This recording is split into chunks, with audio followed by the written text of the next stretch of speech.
La sesión anterior tuvimos oportunidad de comenzar a trabajar en el tema de consultas. Vimos de una forma rápida que existen en términos generales tres clases de consultas: las consultas de selección, las consultas de agrupamiento y las consultas que reciben parámetros. El día de hoy y de forma virtual, ustedes van a acceder a información que les permita recordar lo que vimos la semana pasada y además van a realizar por su cuenta sus primeras consultas. Para tal fin les propongo trabajar con el mismo ejemplo de nuestra clase anterior, el de la nómina de ejemplo. Comenzaré con una consulta que me permita determinar como gerente de esta compañía quién trabaja en qué, es decir, qué labor desarrolla cada uno de mis empleados. Si se dan cuenta, en la tabla empleado puedo recuperar la información básica de mi empleado. Y la tabla empleado está relacionada con la tabla contrato, de donde puedo obtener el nombre y el cargo de cada uno de los contratos. Con la información de empleado y la información de contrato puedo responder a la pregunta ¿quién trabaja en qué? El proceso de diseño de la consulta comienza por activar la barra de herramienta de diseño, seleccionar la opción crear y luego la opción diseño de consulta. Lo primero que debo hacer al diseñar una consulta es seleccionar las tablas que quiero utilizar, en este caso empleado y contrato. Como les explicaba la vez pasada, empleado y contrato han sido incluidas en un modelo de base de datos relacional, por lo cual la relación entre estas dos tablas me permite saber que un empleado puede tener a lo largo de su vida varios contratos, pero que el mismo contrato solo le corresponde a un empleado. Quiero presentar en la información que retorne esta consulta como primer campo el código del empleado, para lo cual puedo hacer clic sobre el campo y arrastrarlo hasta donde quiero que aparezca. También quiero presentar el nombre y el apellido. Nuevamente puedo arrastrarlo o directamente hacer doble clic sobre él.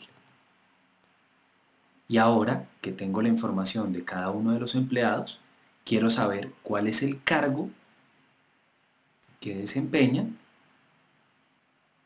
y voy a extraer información también del campo nombre. Con la consulta diseñada, activo nuevamente la barra y elijo la opción ver, que en otros casos aparecerá como la opción ejecutar. Hacen básicamente lo mismo. Alguna diferencia existe, pero la veremos a su debido tiempo.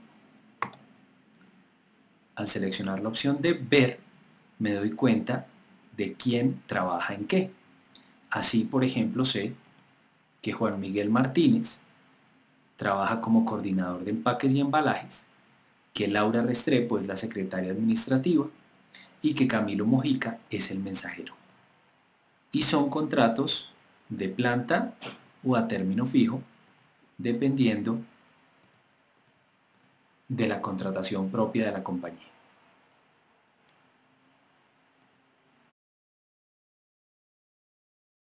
Después de elaborar cada una de las consultas, es buena idea guardar el trabajo, para lo cual, seleccionando la pestaña del objeto que acabamos de crear, utilizaremos la opción guardar. Esta consulta ha quedado guardada con el nombre consulta número 1. En su trabajo les recomiendo guardar cada consulta con un nombre un poco más descriptivo. Por ejemplo, voy a decirle que esta consulta, y utilizo la opción de guardar objeto como, esta consulta se va a llamar ¿quién trabaja en qué? Observen que no uso ni tildes, ni espacios, ni caracteres especiales. Ponerle nombres a las consultas nos puede ayudar cuando tengamos 10 o 15 de ellas a acordarnos rápidamente para qué nos sirve. La segunda consulta que vamos a hacer debe permitirnos recuperar la información relacionada con los riesgos que corren los diferentes empleados. Para eso utilizaré empleado ARP y riesgo. Nuevamente elijo crear, diseño de consulta, empleado, ARP y riesgo. Es muy importante que presten atención a lo que ocurre en esta consulta. La pregunta es: ¿qué riesgos corren mis empleados? Para esto necesito el código del empleado, el nombre y el apellido. Y para saber el riesgo que corren, necesito el nombre desde riesgo. Voy a ejecutarla y ya me devuelvo al diseño. Sé que Juan Miguel corre un riesgo bajo, Laura un riesgo alto y Camilo un riesgo alto. Alguien podría decirme: ¿por qué necesita la tabla ARP si todo sale de empleado y riesgo? Voy a quitar la tabla ARP, dejo empleado, dejo riesgo y no modifico ninguno de los campos. Fíjense cómo cambia la información cuando la ejecuto ahora. Ya no soy capaz de saber si Juan Miguel corre un riesgo bajo, un riesgo medio o un riesgo alto. Lo mismo ocurre con Laura y con Camilo. La razón es que he quitado la relación entre las dos tablas, y al quitar la relación lo que está devolviéndome Access son todos los datos que hay en cada una de las tablas. No me está dando información, me está devolviendo todos los datos. Arreglaré el problema incluyendo nuevamente ARP. Observen cómo las conexiones se restablecen y tan pronto como la ejecuto, todo vuelve a estar en su lugar. Guardo la consulta. Esta consulta se llama riesgos que corren los empleados. Es el momento de que ustedes realicen sus primeras consultas. Necesito que elaboren dos de ellas. La primera: ¿en qué EPS está afiliado cada trabajador? La segunda: ¿cuánto gana cada empleado? Para resolver estas dos consultas no necesitan ningún concepto diferente a los que acabamos de ver en estos dos videos. Adelante.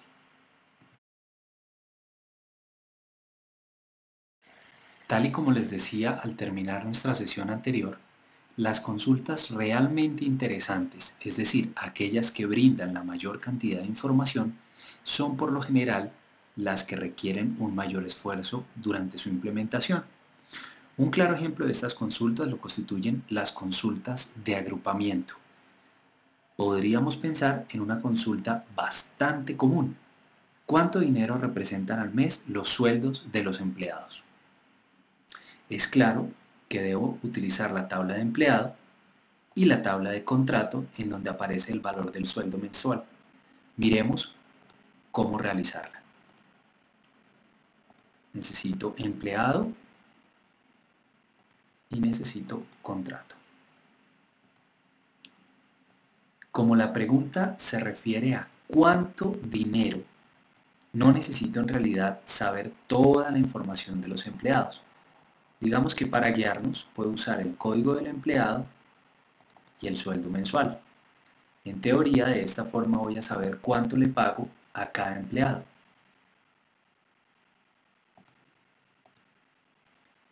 Me aparece el código del empleado y me aparece el sueldo mensual. El problema es que hay un código para el cual tengo registrados tres sueldos diferentes. Esto tiene que ver con el hecho de haberle renovado el contrato dos veces al mismo empleado. Necesito dejar exclusivamente los contratos que se firmaron la última vez para dar respuesta a la pregunta. Voy a revisar la tabla contrato y veo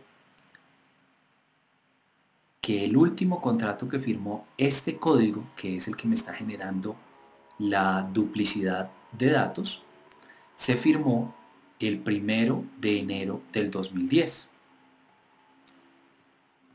Por lo tanto, puedo hacer uso de un criterio para filtrar esta información, algo que para ustedes es absolutamente normal viniendo del mundo de Excel. El criterio se ubicaría sobre la fecha de inicio del contrato. Los criterios se definen en este espacio. Y el criterio, en este caso, es decirle que la fecha de inicio sea mayor o igual al 1 de enero del 2010.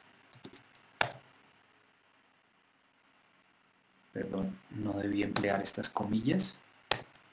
Ahora sí. No debí emplear las comillas porque cuando ustedes trabajan con fechas, tan pronto como ingresan una fórmula con fechas, el sistema debe reemplazar cualquier cosa que ustedes hayan puesto por el símbolo número. De esta manera les estará diciendo que ha reconocido el formato como un formato de fecha. Ejecutemos nuevamente la consulta. Y ahora tengo dos empleados. He perdido uno de los empleados que tengo funcionando y es este empleado al que contraté desde el 2005 y cuyo sueldo no estoy teniendo en cuenta. Solamente estoy teniendo en cuenta estos dos. Luego necesito incluir este empleado dentro de los criterios. De nuevo voy a la vista de diseño y voy a incluir un segundo criterio. Uno es que sea mayor o igual al 1 de enero del 2010, pero también me sirve otro criterio, y es que sea igual al 1 de enero del 2005. Observen el cambio y veamos si funciona. Ya tengo los tres empleados que necesito. Para cada uno de ellos tengo el sueldo.